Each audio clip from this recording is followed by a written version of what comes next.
C'est Clean, c'est Driver pour une émission, un roule avec Driver. Un dimanche de plus, pas un dimanche de trop, comme j'ai l'habitude de le dire. Et cette fois-ci, nous allons parler du plus grand département en termes de superficie de toute l'île de France. C'est le 77. Très large, très étendu. Hein. Bon, on reprend un peu les spéciales départementales comme on faisait un peu la saison dernière. Là, on s'attaque au 77. Pour bien se mettre dans l'ambiance, je vais envoyer un morceau qui est devenu classique, qui est tiré de la bande originale du film Ma Cité va craquer. Et ce morceau s'appelle La Sédition. C'est 2 balles featuring Mystique. Les 2 balles qui viennent de Shell et Mystique qui vient de Mo. Et j'en place une pour Hugo qui est avec nous. Voilà, on envoie ce morceau, on revient tout de suite après. C'est spécial 77, j'espère que vous allez bien. On va commencer un peu notre tour du 77 rapologique avec les 2 balles. Parce que les 2 balles, si je me souviens bien, c'est pas ce qu'il y a de plus vieux. Alors, comme j'ai l'habitude de dire dans toutes les émissions départementales, on va pas pouvoir passer tout le monde parce que j'ai un temps limité, mais on va essayer de citer un maximum de noms de ceux qu'on passe et de ceux qu'on passe pas. Donc moi, les 2 balles, c'est des gens que j'ai rencontrés parce on doit avoir à peu près le même âge.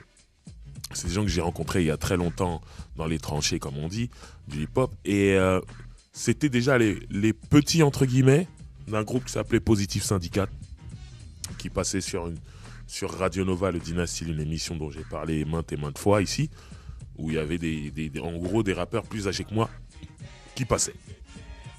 Donc les Positif Syndicat passaient là-bas et à l'époque, tous les rappeurs ou les bandes, tout ça, tout le monde avait des petits, des juniors. Et leurs juniors, c'était les 2 balles, mais à l'époque, ça s'appelait les BBMC. Voilà, parce qu'ils étaient tout jeunes, et voilà.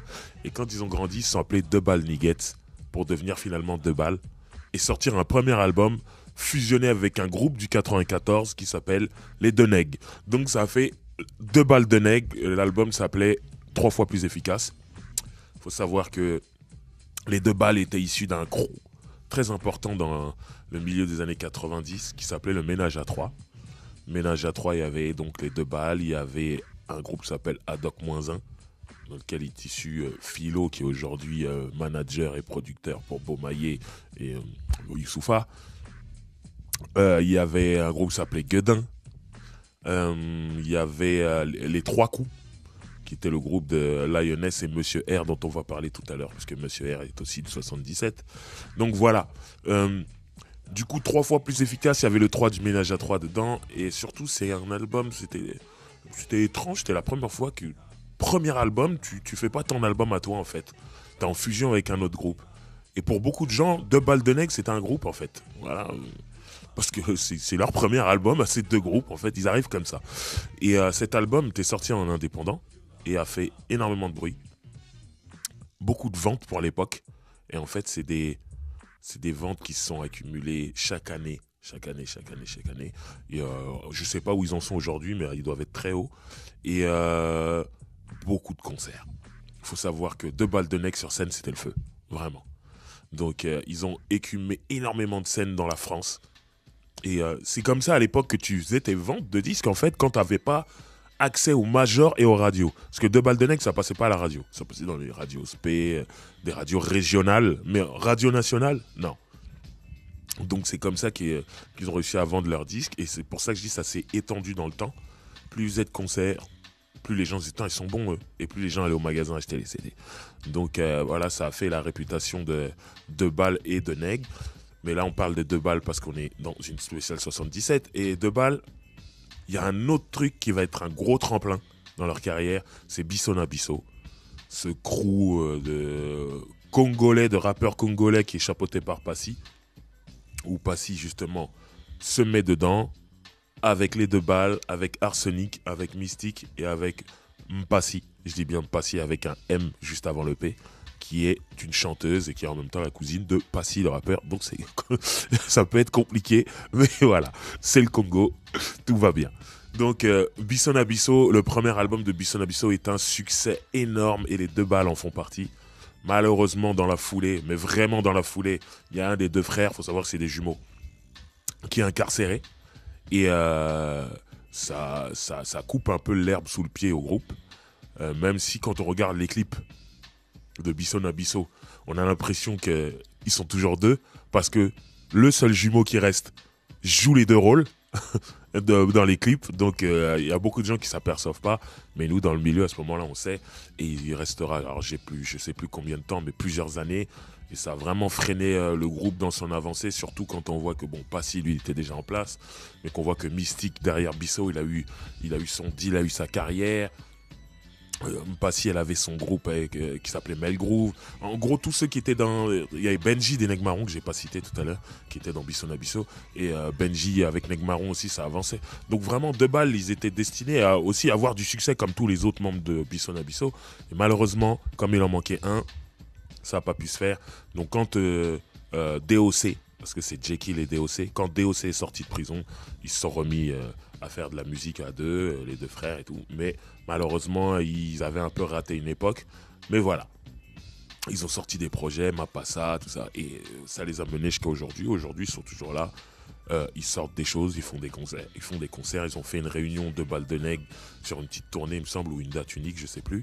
Et en tout cas, si tu parles de rap français, tu dois parler des Deux Balles. Parce que ce qu'ils ont fait avec 3 fois plus efficace, c'était énorme. Et je le répète, c'était en indé. Maintenant, nous allons parler d'un mec qui habitait à plusieurs endroits. Mais à un moment, il fallait le situer. Donc moi, je l'ai situé à Nemours, dans le 77. Je parle bien sûr du légendaire Daddy Lordsy. Daddy Lordsy de la Clica. Voilà, pour ceux qui ont connu le rap des années 90, les gens savent que ce mec était important. C'est dingue, j'ai l'impression de parler de la Bay Area quand je parle du 77, parce que j'allais encore dire, oui, c'est des indépendants, comme les mecs de la Bay, c'était beaucoup indépendants. Et voilà, la Clica, ça s'est fait vraiment en totale indépendance sur un label qui s'appelle Arsenal. Et je me rappelle encore de leur tout premier produit, c'était un maxi. Bon, c'est un titre un terme qui n'existe plus aujourd'hui. Aujourd'hui, on dit j'ai envoyé un morceau, j'ai envoyé un titre. À l'époque, c'était un single, mais en vinyle, white label, pochette toute blanche. C'était vraiment une marque d'indépendance. C'était vraiment, on n'a pas beaucoup de moyens, donc on va pas faire des photos, des machins. Ça coûte moins cher d'avoir une pochette toute blanche. Et voilà, c'était sous le nom de la Clica. Et le morceau s'appelait Les Jaloux. Et c'est une époque où il y avait Cypress Hill qui était arrivé, Funk Dubiest. C'était un nouveau flow. C'était un truc latino rap un peu, mais comme seulement ces gens de la West Coast, donc comme Cypress Hill ou Funk Dubiest, savaient le faire. Ils avaient un flow assez spécial. Et Daddy Lordsy, il arrivait avec ce flow-là, que nous, on n'entendait que en anglais, en fait, à cette époque-là. Et lui, il est venu avec le morceau Les Jaloux. C'était complètement dingue. Et je sais qu'à Paris, c'était la folie. Le maxi, il s'écoulait. Ils en vendaient des caisses. Et sur la face B, parce que souvent c'était ça, il y avait un single et on mettait un deuxième morceau. Souvent, le morceau qu'on mettait en face B, c'était un morceau Histoire 2. On mettait vraiment en avant le morceau de la face A. Et le morceau en face B s'appelait Freaky Flow. Sauf que ce morceau a eu autant de buzz que la face A. Et ça, c'est bien, ça, c'est un terme de qualité. Ça veut dire que voilà, les mecs ont fait du très bon boulot.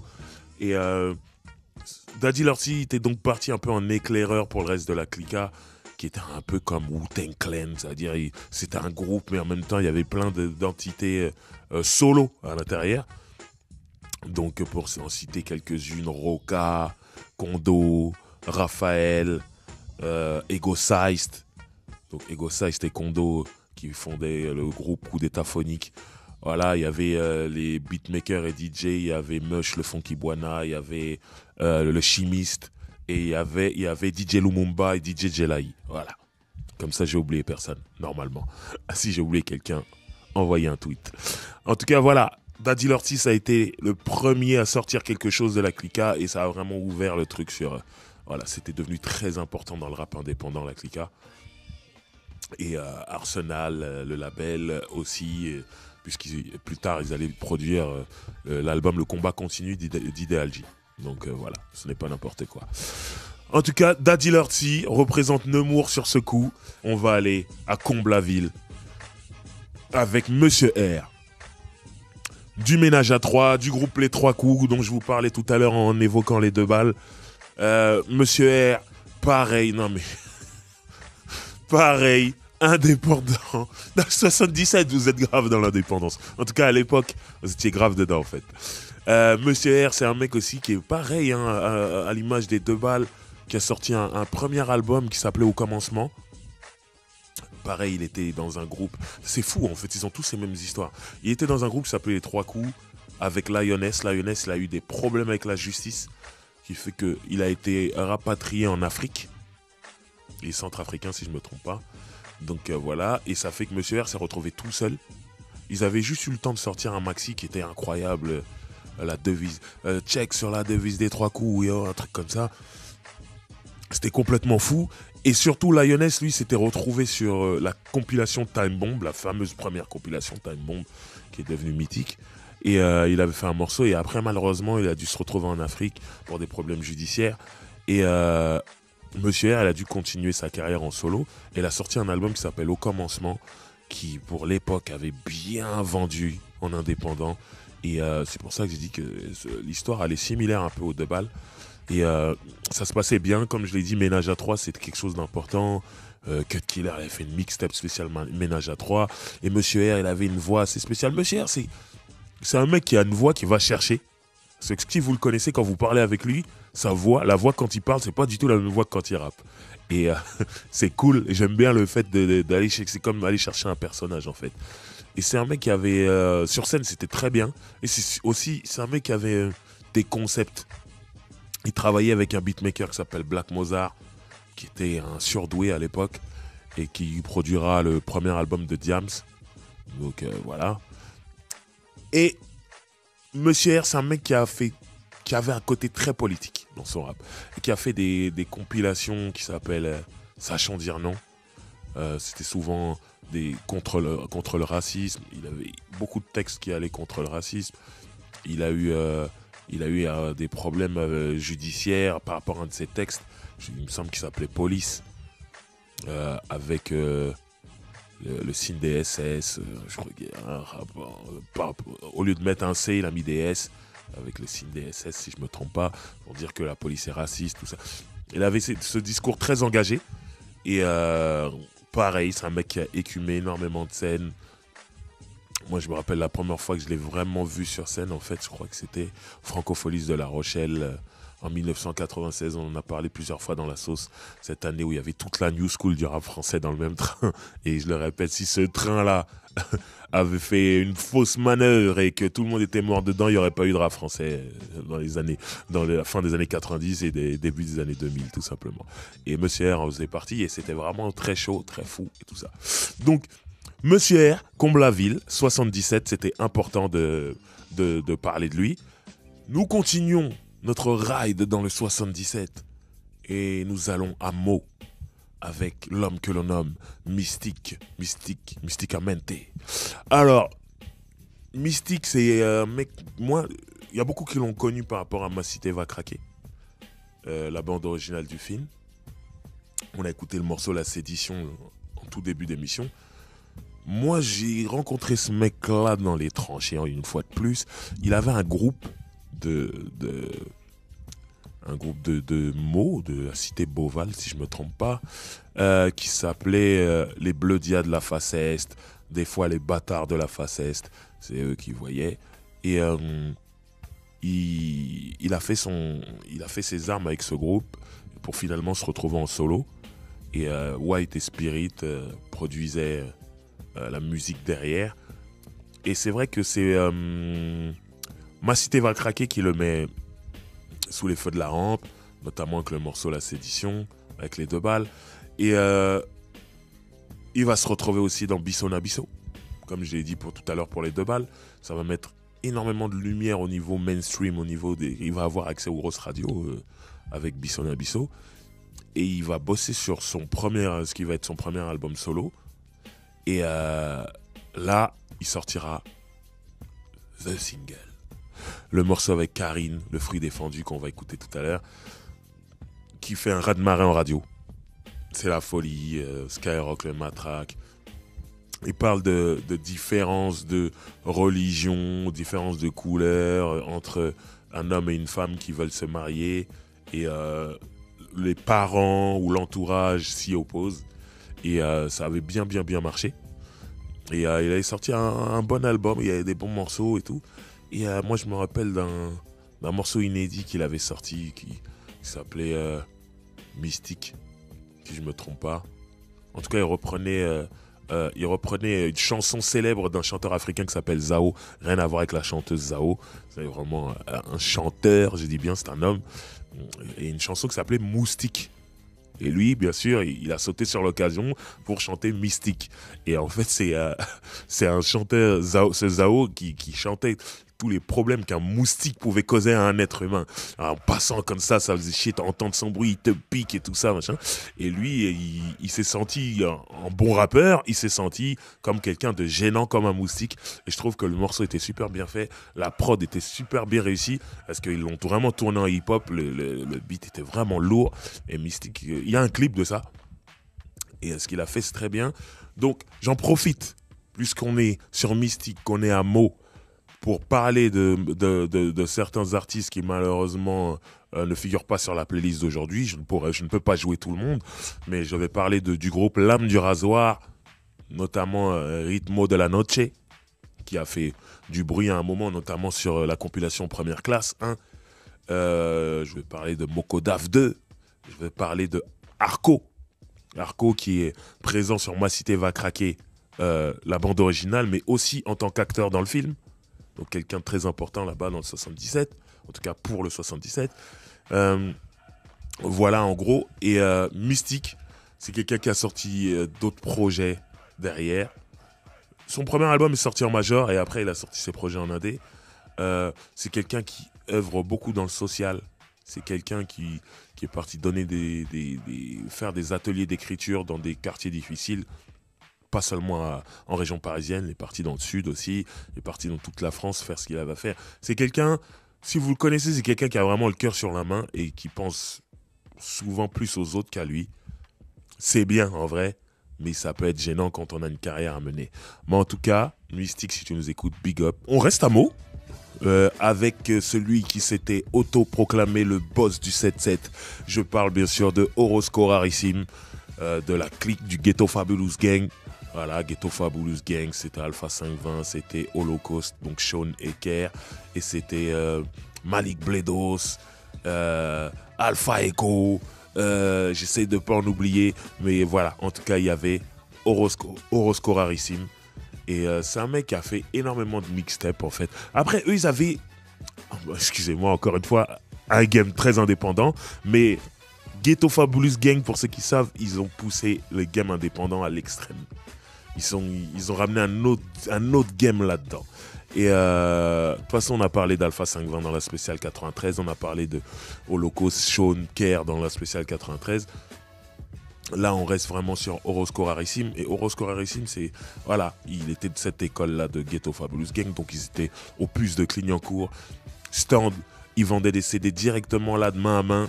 Et ça se passait directement dans la rue. Et ils avaient leur slogan, Ghetto Fab, c'est à l'heure où la rue vend plus que la Fnac. Les puces vendent plus que la Fnac. C'est-à-dire, eux, ils ont vendu plus de 10 dehors qu'en magasin. À bout d'un moment, ça les intéressait même plus d'être en magasin. Et ils faisaient moins d'argent. Donc voilà. Et du coup, comme ils ont compris ça, ils étaient très productifs. Ils enregistraient tout le temps. Ils sortaient des mixtapes, des projets tout le temps. Et Orosco Rarissime, c'est un mec qui a plusieurs mixtapes comme ça. Et voilà, donc il représente Meaux, il représente le 77. On va aller du côté de Melun et Lemay. On va aller voir l'homme que l'on nomme A2H. A2H, moi c'est simple. Je le connaissais pas, je me rappelle. J'étais à Atlanta, non pas à LA. J'étais en train de penser, j'étais en vacances. C'était les vacances d'été. J'étais en train de penser à mon retour, ce que j'allais faire musicalement. Alors je sais pas en quelle année on est, je suis très nul dans les années, mais je me suis dit bon, je vais faire une mixtape. J'aime bien inviter des gens, inviter des personnes un peu plus jeunes que moi, mais que j'aime, qui font le boulot au moment même, mais je suis pas obligatoirement attiré par les mecs qui sont en haut. Moi, faut qu'il y ait un coup de cœur artistique. Et je me rappelle que j'étais à Atlanta, il y avait une canicule incroyable. Il faisait très chaud. Ça veut dire vraiment marcher dans la rue, c'est un supplice l'après-midi. Vraiment. Donc, j'allais chercher à manger 5 minutes, j'étais en sueur, c'était horrible comme il faisait chaud. J'étais vraiment agressé par le soleil. Donc, je suis vite remonté dans ma chambre d'hôtel, où il y avait la clim, où j'avais mes petites boissons. Et j'ai allumé mon ordinateur, j'ai commencé un peu à fouiller qu'est-ce qui se passe en ce moment en France et tout. Et là, je tombe sur des bandes-annonces pour un concert qui s'appelle Canaille qui quitte. Voilà, qui devait avoir lieu à Paris. Que je dise pas de bêtises, au nouveau casino. Ouais. Et il y avait, au lieu de faire des petits spots publicitaires ou des bandes annonces comme tout le monde, les organisateurs, ils ont eu l'intelligence de faire des freestyles d'1 minute à tous les gens qui participaient à ce concert. C'était un plateau multi-artistes. Il y avait des trucs vraiment bien. Et là, c'était autour de ce A2H que je ne connaissais pas du tout. Donc je suis à Atlanta et je vois ce mec qui kick. La prod, il la plie.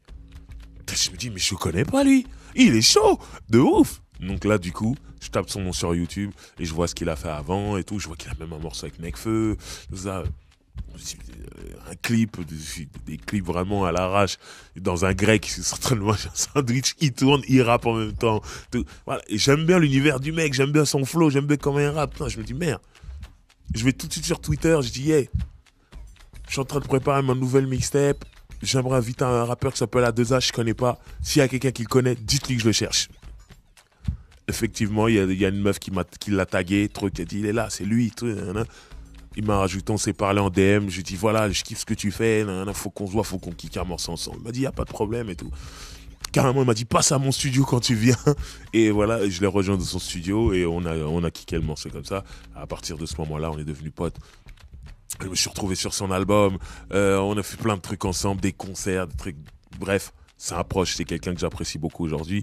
Et entre le jour où j'ai vu ce freestyle là que j'ai vu pour Canaille qui quitte et aujourd'hui, le mec il a pas cessé d'évoluer artistiquement.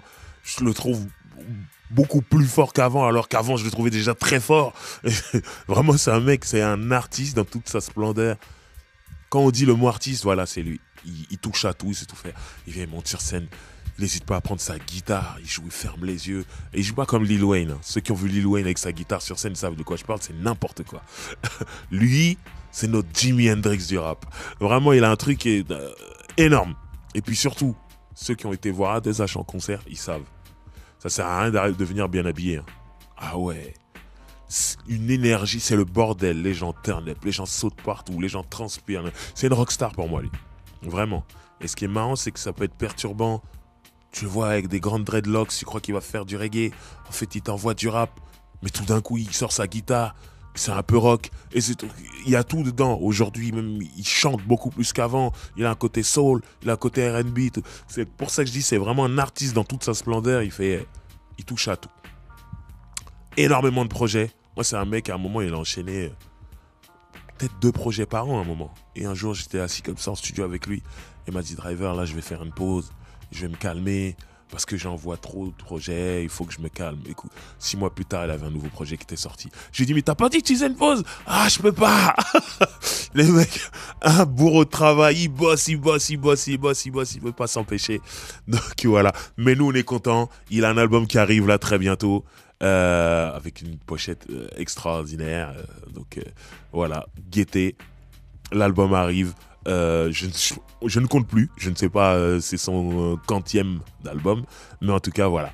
A2H, très productif entre les mixtapes, les albums, tout ça. Il a énormément de choses. Vous pouvez pas dire que si vous allez sur les plateformes de streaming ou sur YouTube, vous pouvez pas dire j'ai pas trouvé. Il a plein de choses, il a plein de clips et tout.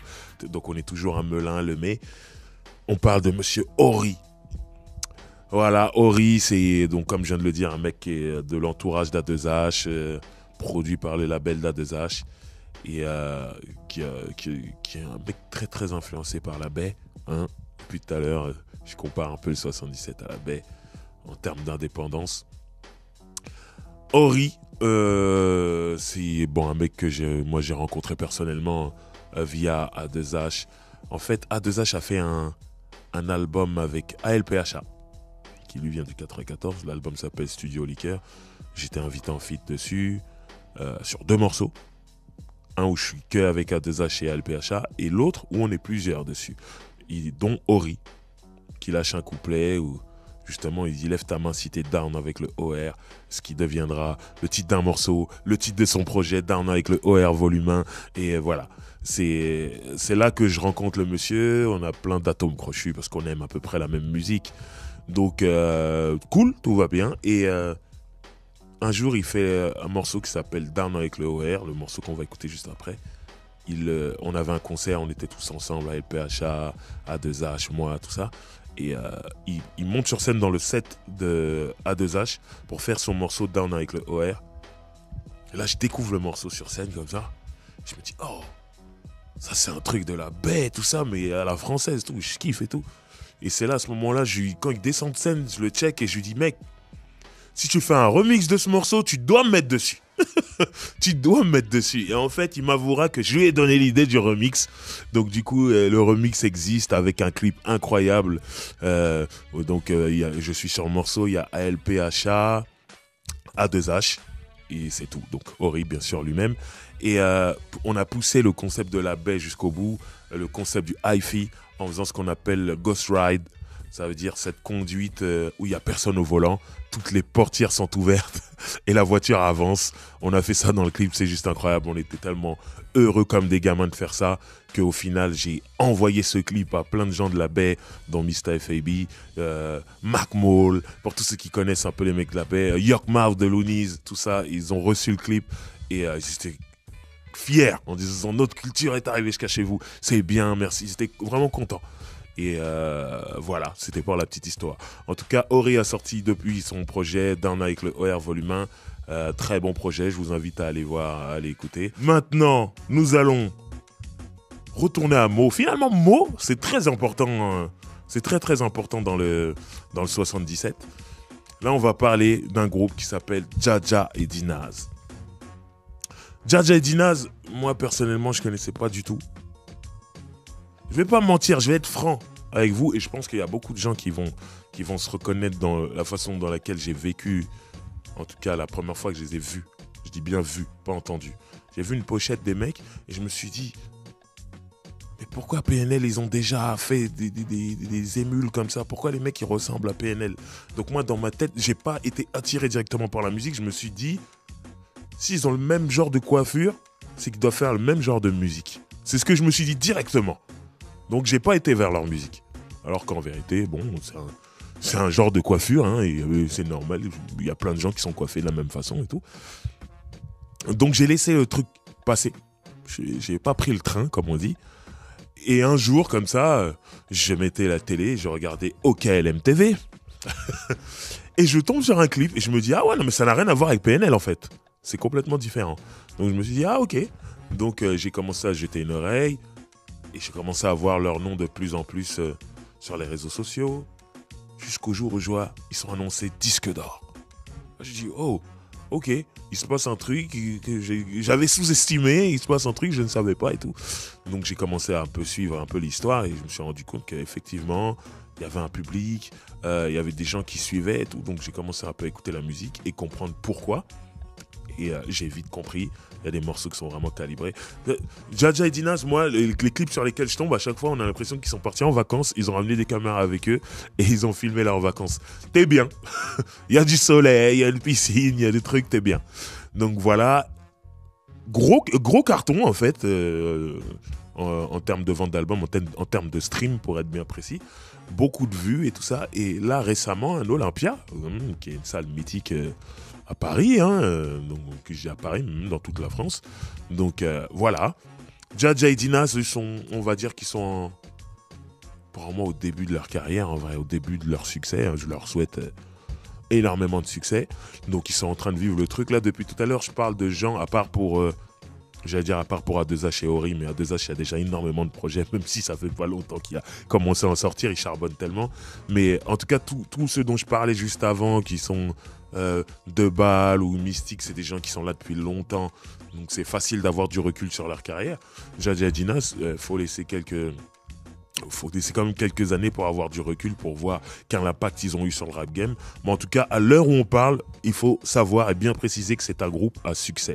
On reste à Mo parce qu'on va parler du nouveau petit prodige du rap français, RK.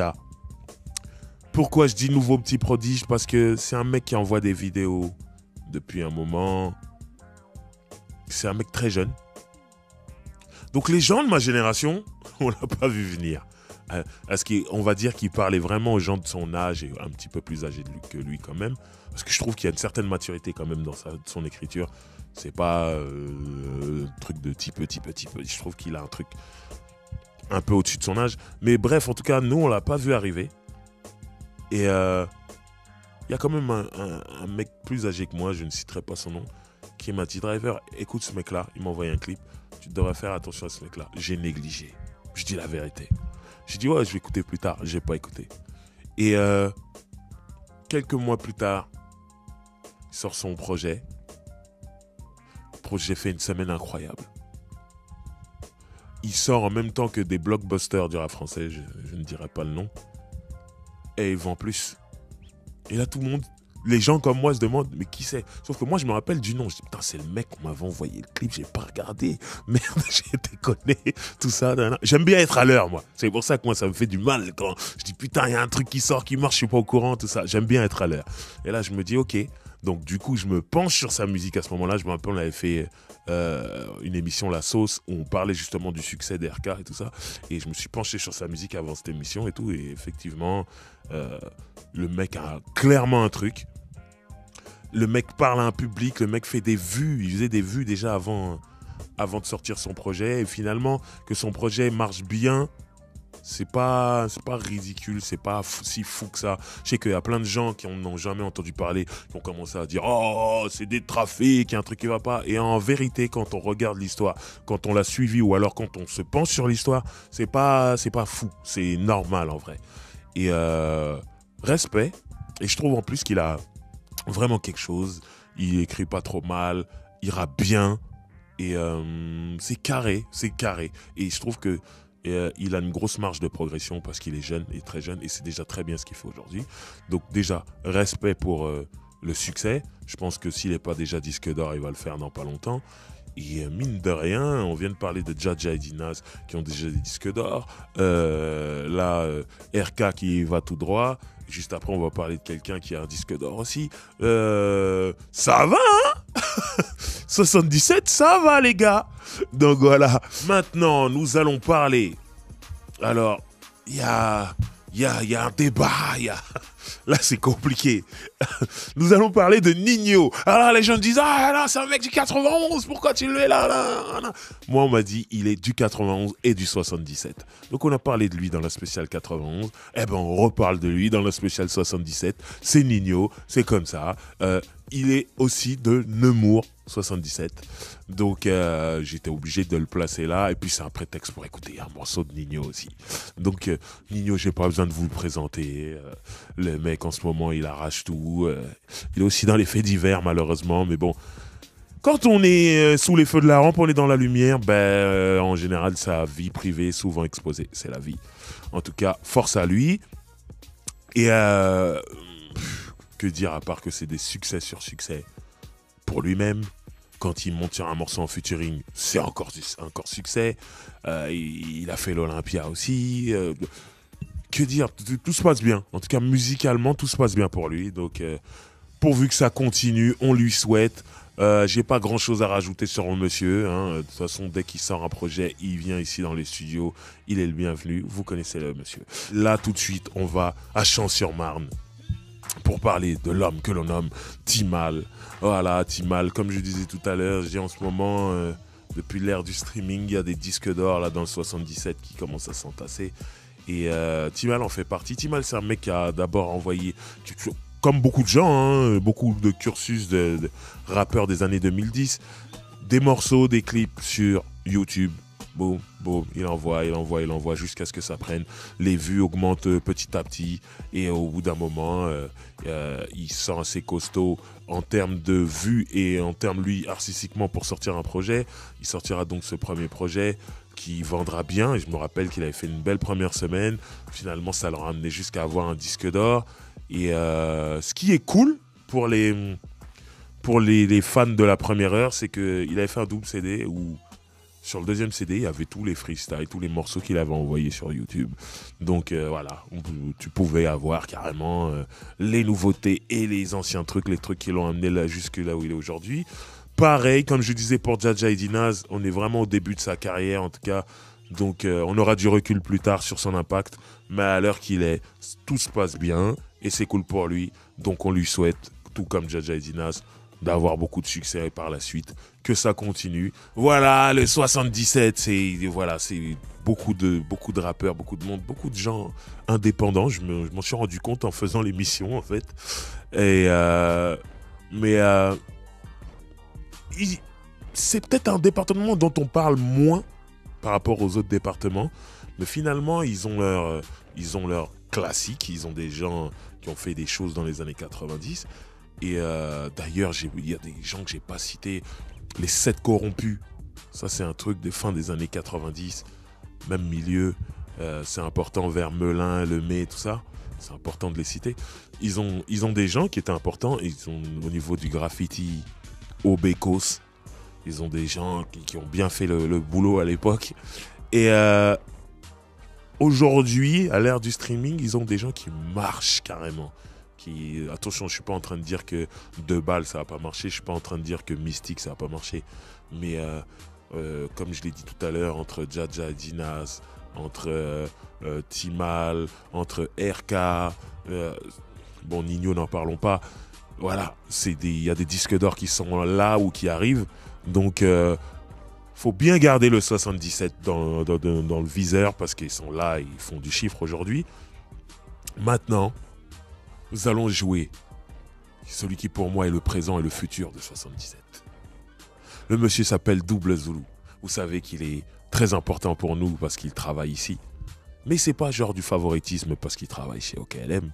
C'est un mec qui rappe vraiment bien. C'est un mec, voilà. Moi, à chaque fois, il m'étonne. À chaque fois, c'est mieux. Donc, je pense qu'il a un bel avenir devant lui. On va écouter Double Zulu avec le morceau Ascenseur. On va se quitter sur ce morceau.